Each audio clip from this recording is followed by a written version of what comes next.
Hello and good afternoon. Here is the news at 4. First, the highlights. The Lagos State government restates readiness to integrate midi commercial buses on Lekki-Ajah corridor into bus reform initiative. President Tinubu arrives Abu Dhabi for Sustainability Week Summit.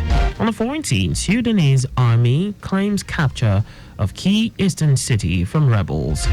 And in sports, Super Eagles' new coach, Eric Chelle, confirms accepting job. And now the details. I am Akan Usen.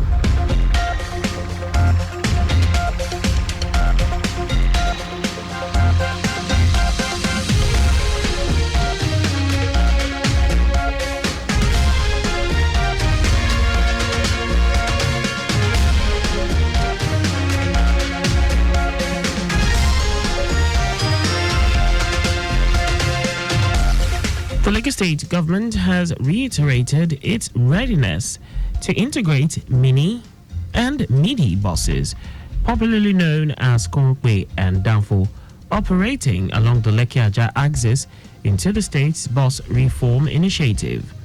The special advisor to the governor on transportation, Sholagiwa, made this known during a meeting with relevant stakeholders in Alausa. He explained that the project is in its planning phase and will commence once all arrangements are finalized. Reviewing the progress made so far, Honorable Giwa revealed that the documentation process for bus operators interested in the scheme is ongoing, with 10 operators having submitted letters of intent to the Ministry of Transportation, of which 6 have already been confirmed. He further stated that all participating buses will undergo physical verification by the Vehicle Inspection Service (VIS) and Motor Vehicle Administration Agency (MVAA) to ensure their roadworthiness and proper documentation, adding that once verified, the buses will be branded in the Lagos Metropolitan Area Transport Authority Lamata colors and will be equipped with validators. Giwa noted that a framework is being developed to integrate union dues deduction into the e-ticketing system, while also addressing the activities of hoodlums who extort transporters along the axis, stressing that the initiative will be test run for 3 months before full enforcement. He emphasized that once the program is implemented, minibuses Korokwe will no longer be allowed to operate along the Lekki-Ajah Expressway, but will be deployed to inner routes and communities.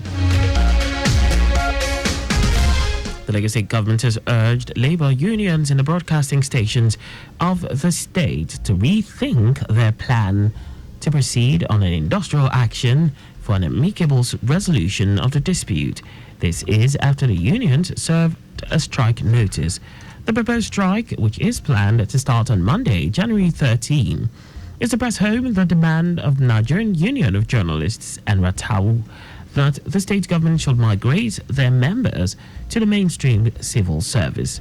In a statement, Commissioner, Establishment and Training, Afolabi Ayotayo, says consideration of the request was initiated through a meeting between representatives of the government and the leadership of the unions on January 8.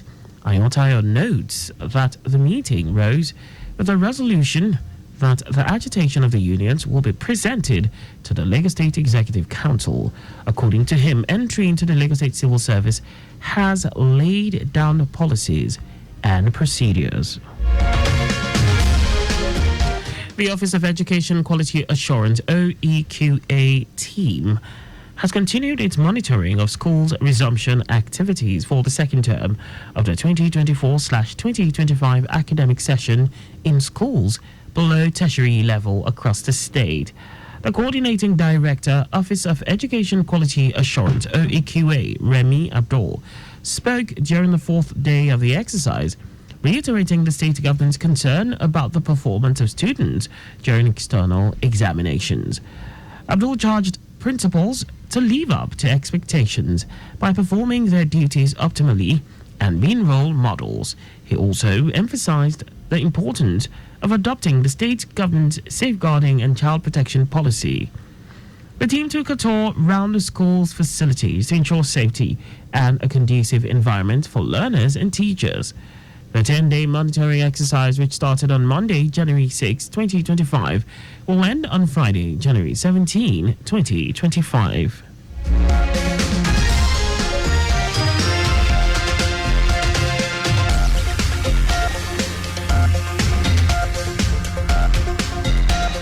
And now to the rest of the stories.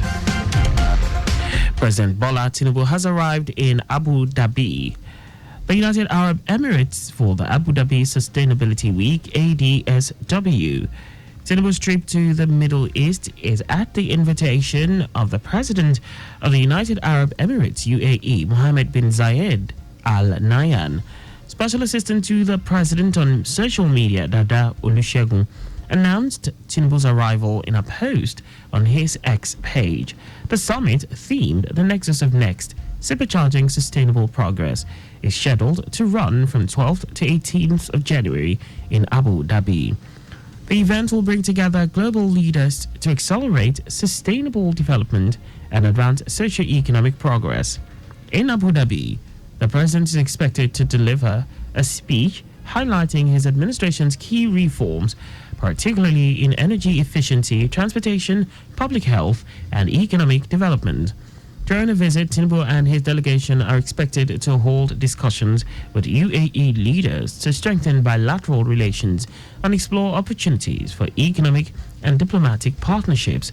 The forum aims to serve as a platform for policymakers, business leaders, and civil society representatives to discuss strategies for transitioning to a sustainable economy while fostering global prosperity.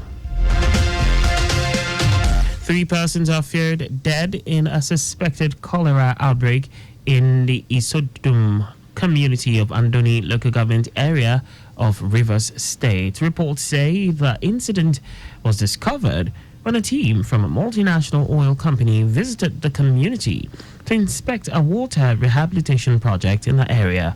A former chairman of Andoni local government area, Gogo Ogute Isaiah, who said he was with the oil firm working on the water rehabilitation project in the area, confirmed the incident.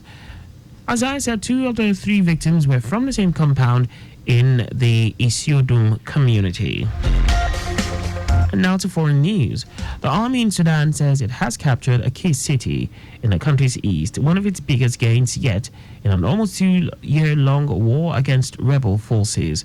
Footage on social media showed people celebrating in the streets as army soldiers entered the city of Wad Madani. The leader of paramilitary group, the Rapid Support Forces, RSF, Mohamed Dagalo, also known as Hemeti, acknowledged the loss in an audio message. Wad Madani is the capital of the state of Al Jazeera and is 87 miles south of the country's capital, Khartoum.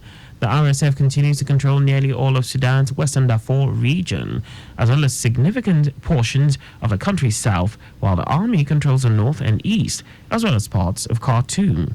Earlier this month, the U.S. sanctioned the RSF leader after it accused the group of committing genocide.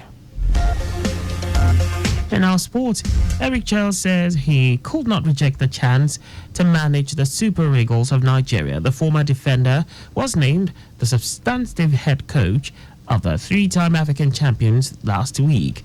Chelle has accepted to leave his role as head coach of Algerian club MC Oran to lead the Super Eagles.